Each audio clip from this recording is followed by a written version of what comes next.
The move to stop oil drilling off of Florida's coast may not carry as much weight as the politicians think. We'll show you why. Meanwhile, Governor Scott is hoping for a miracle from the U.S. Supreme Court after the state spent a fortune suing the wrong people. So Governor Scott says he's going to sue Georgia for you. Correct. And you said, please don't do that. We said that was not going to solve anything for us. And as Floridians get their first paychecks of 2018, we'll explain how the new tax law will affect our pocketbooks, the job market, and why critics say it could backfire. We'll go one-on-one with Senator Marco Rubio. Plus, we have big changes in Florida's race for governor, and it's Democratic candidate Andrew Gillum's turn on the hot seat. This is Money, Power, and Politics.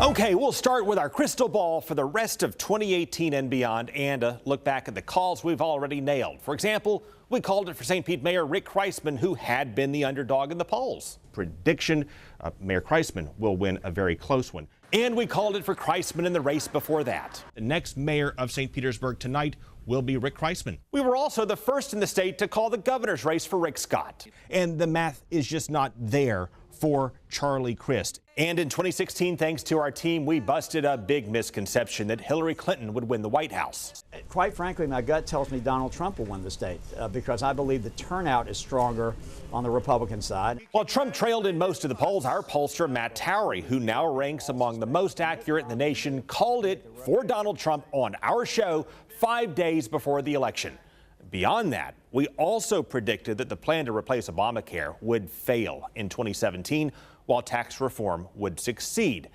And while nearly all of the final polls showed Roy Moore was winning in Alabama, we correctly predicted Doug Jones would pull off the upset. Prediction: Doug Jones will pull an upset and win the race in Alabama. Okay, so now on to our predictions for the congressional races 10 months down the road.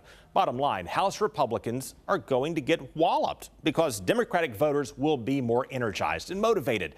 And Republicans, at least many of them, will be caught in a squeeze because if they embrace Trump, it will motivate and fire up Democrats to vote against them more than they otherwise would. And if they run away from Trump, they'll run off Trump's Republican base.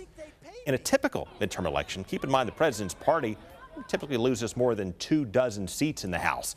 And this year, based on data and history and circumstances and the special elections we've already seen, Republicans will likely lose more than that. And that would be more than enough for Democrats to take over the House, but not the Senate. Prediction: the U.S. Senate will remain closely divided, tied, or perhaps separated by 1 or 2 votes.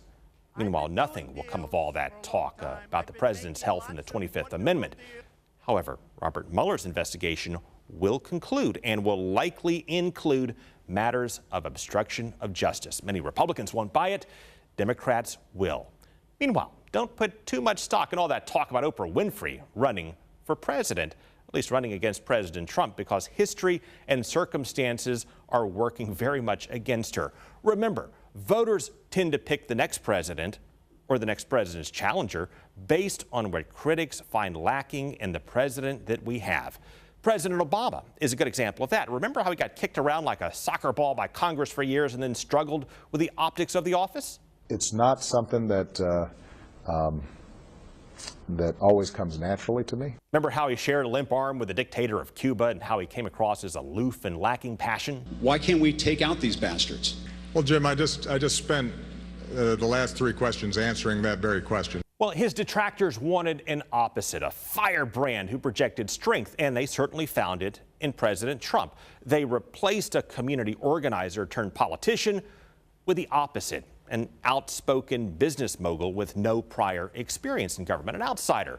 Now, applying that rule of opposites to Trump does not help Oprah Winfrey. In terms of background, she's a TV star, a billionaire entertainer with no prior experience in government and no particular expertise in policy, just as President Trump was 2 years ago.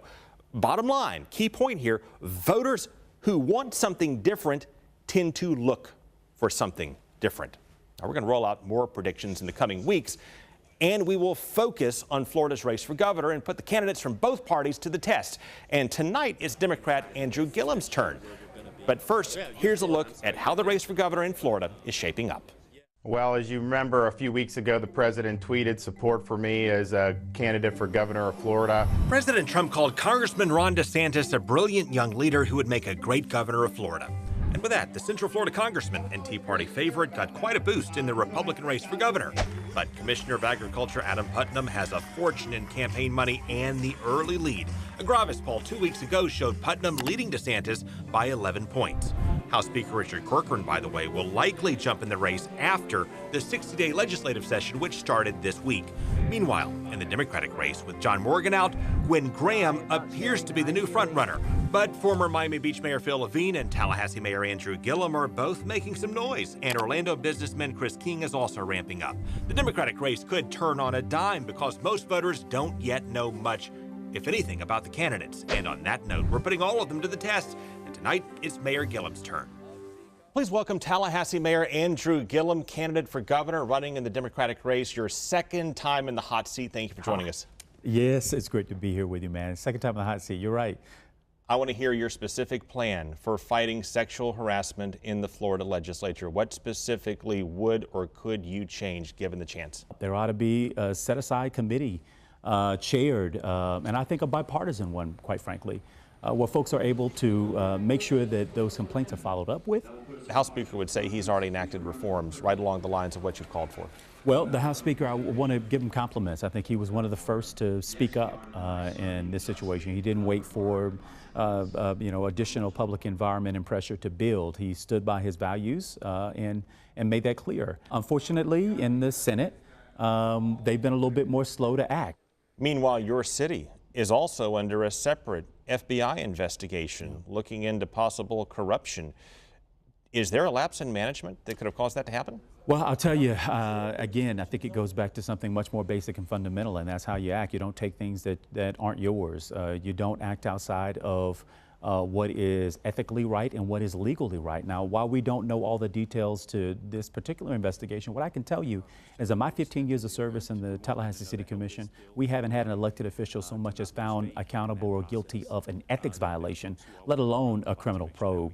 I've pushed to make all of the city's responses to the FBI subpoenas made public at no cost to anyone, online, navigable for everyone, because I think what we've got to do is shine more sunshine on everything that has gone on, everything that we've responded to, which is why I took that unprecedented step. Shine more sunshine. Why haven't you done that already? You've been in government and city politics for 15 years. Well, actually, what you should know is that as a city commissioner, I am the one who led the effort to modernize the city's ethics policies. And 2 points, you say you're not the target of the probe. 2, you don't specifically run the city. You're not a strong mayor as we have in Tampa or St. Pete. This is true. That argument, though, cuts both ways. If you're not the strong mayor and you're not running the city, what qualifies you to run the entire state of Florida? Well, I wouldn't say that I'm not involved in the important decision-making of our city government. As a city commissioner, I have not been inhibited from doing any of the things that I think are important. For instance, the effort that we've taken, the unprecedented effort that we've taken to put an emphasis on early childhood education. That's an effort that I led as mayor. Let's tick through some of the controversies your campaign has faced. Did you overstate the number of donors earlier this year, saying you had 7,000 when in fact you didn't? Well, we were very close to that number, and now we're over 11,000. You're about 1,500 off, though, right? You missed. This is the bigger point, and we apologize for reporting out the number of campaign contributions versus the number of individual contributors. Well, I catch the bigger point. Important distinction, but this is the bigger point. It is that we are trying to measure and articulate that the grassroots are with us. It also stated that you reduced carbon intensity under your leadership by 40%. That was also overstated, was it not? I will tell you this, what we have done in my I'll city, get that, but it was overstated, right? Only slightly, and it was only because we only later learned that we weren't going to be able to produce the carbon savings that we originally thought. But it was, of course, our plan. To that point then, how do you assure voters, if you have missed numbers, perhaps small numbers in the scheme of things, how you wouldn't miss big numbers when you're taking over a multi-billion-dollar budget? I think folks have to measure me by what our record has been and our record of achievement. I think we've got to focus here on the big picture and, frankly, more than that, on the intention of what it is that we're trying to accomplish here. And as I said, whether it be on jobs or on environment or on the grassroots support, which I think is undisputed so far in this race, that the intentions that we're trying to achieve here is to say that regular people are fired up, they're engaged, and they want a government and they want a set of elected officials that reflect them too. Would you cut taxes anywhere, provide any form of tax relief, and if so, specifically, what would it be? I will tell you, I mean, just judge me by my example. In Tallahassee, we did cut the business licensing fee.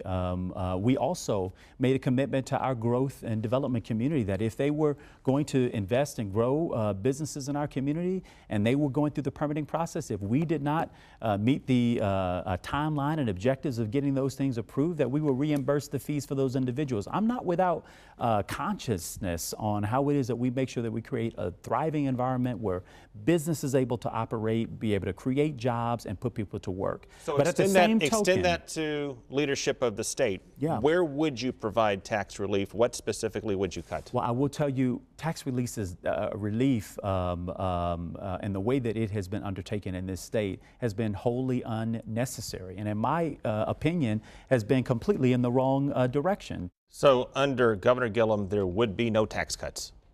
That's not what I'm saying. Okay, then I'm going to take a third swing at it. Yeah. Specific tax cuts that you would deliver to the people of Florida. So what I would say is that the tax cuts that we've experienced have been ill applied and ill appropriated. If there are instances and circumstances such as tax-free holidays for folks to go shopping and equip their kids with the kind of attire that they need to get back to school, that's the kind of relief that I'm in favor of. The kind of relief that we've been heavily tilted toward have been almost all exclusively in favor of big corporations and high wealth individuals, and I think that's been misapplied and misappropriated. Tallahassee Mayor Andrew Gillum, candidate for governor, thank you for your time. Sir, thank you, I appreciate it. Best wishes. Now, coming up, we're going to go one-on-one with Senator Marco Rubio. We're going to break down the new tax law with signs that it is already paying off and concerns that it could backfire. Plus, new twists in the fight over oil drilling in the Gulf of Mexico, as well as the water war with Georgia. The president wanted to let oil companies drill off the Florida coast, but changed his mind after Democrats and Republicans in Florida united against it. Florida will be taken off the table. Florida is obviously unique. And so for Floridians, we are not drilling off the coast of Florida. Florida's unique because we launch space rockets off the East Coast and don't want solid rocket boosters smashing into oil rigs. Plus, oil drilling could interfere with military training missions in the eastern Gulf of Mexico.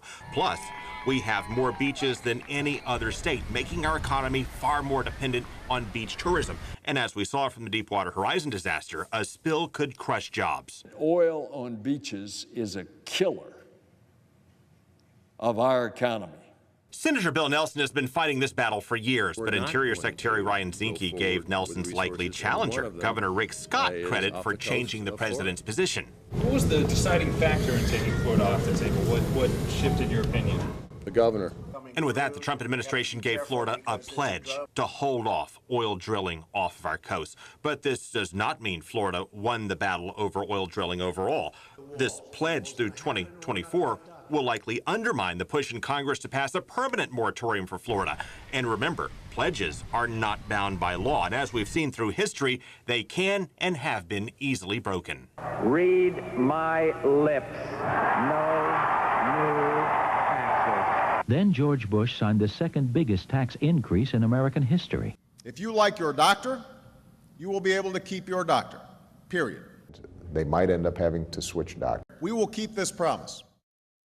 Meanwhile, the U.S. Supreme Court will finally settle the other battle over our water. Fishermen say Florida's oyster industry is dying because people in Georgia are hogging and taking too much of our fresh water before it flows south into the oyster hub of Apalachicola Bay. Governor Scott ramped up the decades-long water war with Georgia a couple of years ago, and the U.S. Supreme Court heard some arguments this week, very important here. But while the justices appear to have taken Florida's side in this by the tone of their comments and questions, there's a big problem that could ultimately sink Florida's case. So Governor Scott says he's going to sue Georgia for you. Correct. And you said, please don't do that. We said that was not going to solve anything for us. A judicial official has already decided that Florida goofed by suing the wrong people. The Corps directs how much water gets where. Why sue Georgia when this is a matter for Congress to figure out? Great question. What if we gave the lawyers $1 billion? Do you think they could win that war then? No. $2 billion? No. $10 billion? No. You can go at every different angle you want. There's not a winning battle when you're suing Georgia. At this point, Florida's best hope here is that the Supreme Court will call for some sort of cap on Georgia's water use and that the Army Corps of Engineers will follow that. Taxpayers in both states have already spent a fortune on this in court. And speaking of taxpayers, we're seeing more changes after the new tax law kicked in. On the upside, more companies are giving more to their workers. For example, Visa announced plans to give more to employees in their 401k plans because Visa says the new law will make them more competitive and give them more money to work with. And most families here in Tampa Bay and across the nation should also have a little more money to work with as their first paychecks of 2018 come in. But there are also some concerns about how this will drive up our debt and potentially drive up inflation and potentially take a bite out of charities. And that's the focus of tonight's Spotlight with our guest, Senator Marco Rubio. On the upside, you passed a plan that delivers more tax relief to working families, particularly with your efforts to expand the child tax credits. But on the downside, you also passed a plan that blows $1.5 trillion hole in the federal budget without corresponding spending cuts. Do you at least fear a little that this might accelerate our path to Greece? I don't, because it will generate economic growth that will substantially reduce that. Second, we weren't going to fix the debt problem through the tax code anyway. We couldn't tax our way out of this debt. So you need economic growth, and then you need to bring future spending, the growth of future spending, under control. Not cuts, like some people run around saying, but basically limit the growth in spending. That is the only way to deal with the debt. You have to do both things. This is part one of a two-part plan. You've got to do both. That's the only way to deal with the debt. Well, that takes us to part two, which is the tricky one, particularly with Congress. 9 times out of 10, you give it a choice between doing something and nothing. It will choose nothing nearly all the time, particularly coming into an election year. What are your hopes that Congress will be able to address part two? Well, it's hard. It's much harder than tax reform. But it needs to happen, whether the next Congress does it or a Congress in 5 years does it. At some point in the future, we will have to do something about the rate of growth in our entitlement programs. Again, it's not about cuts, okay? If you're watching this program and you're on Medicare like my mother or Social Security like my mother is, there's not going to be any changes in a negative way. If there's changes, it'll be positive, not cuts. But if you're in your 30s and 40s, you would admit that you want these programs to exist in 20 or 30 years, and for them to exist, the rate of growth is going to have to be slowed a little bit. Because most people will no longer itemize deductions, it means that they will lose tax incentives they had to give to charity. Do you have any concerns that that will depress charitable giving? First of all, there's no real evidence that charitable giving is driven by taxes. People give to charity because it's a tradition in America that we believe we have an obligation to care and for the less fortunate. They don't want to be penalized in their taxes, and they wouldn't be. We want the economy to grow, no question about that. I've heard some economists raise concerns, though, that at this point these changes could overheat the economy and drive inflation. Do you have any concerns about that? Well, it's always a concern, and that's one of the things the Fed always looks at when setting interest rates. But right now, economic growth is anemic. Even by historical standards. It's certainly been better in the last year. That's been sustained growth, and it's had the longest period of sustained growth over the last 12 to 14 months than it's had in the previous 6 years, and that's good.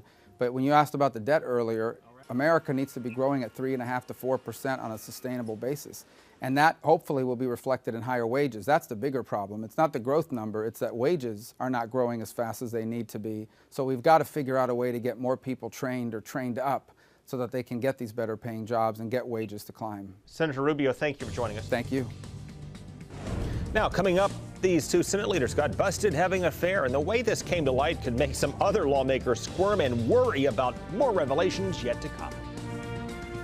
Okay, so you have Frank Artillas, who quit the Senate after slinging the N-word at members of the Legislative Black Caucus. Then Jack Latvala quit after he faced accusations of sexual harassment and corruption, which he denies. You also have Jeff Clemens. He quit the Senate for having an affair with a lobbyist. That's a partial list. Then this week, more sex scandal. Senate President Pro Tem Anita Flores got busted having an affair. And the Senate Minority Leader, Oscar Brannan, also got busted having an affair.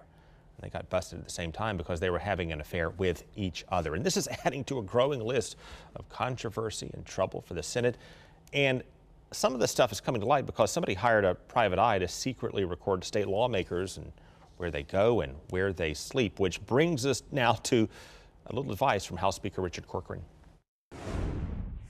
Recognize in this era, the thing that you might fall short on could be very likely on video, and in most cases is. Even having a discussion about those people that are videoing reprehensible behavior, that's the problem? No, the problem is people with reprehensible behavior. Always will be, always will be. Again, the House ordered reforms last year before any of these current scandals broke. The Senate's still trying to catch up with this with, among other things, a plan to require members of the Senate senators to take a 1-hour training session on sexual harassment. Coming up, while the governor wants more money for Visit Florida, the House Speaker suspects fraud in one of its big contracts.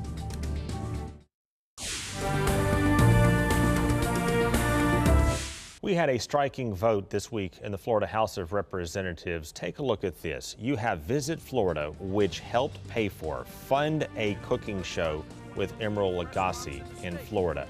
They suspect, the House Speaker, fraud in that contract, suspects it will lead to a prosecution. That will be a big issue in the weeks to come. Folks, that is our show. We will see you again next week.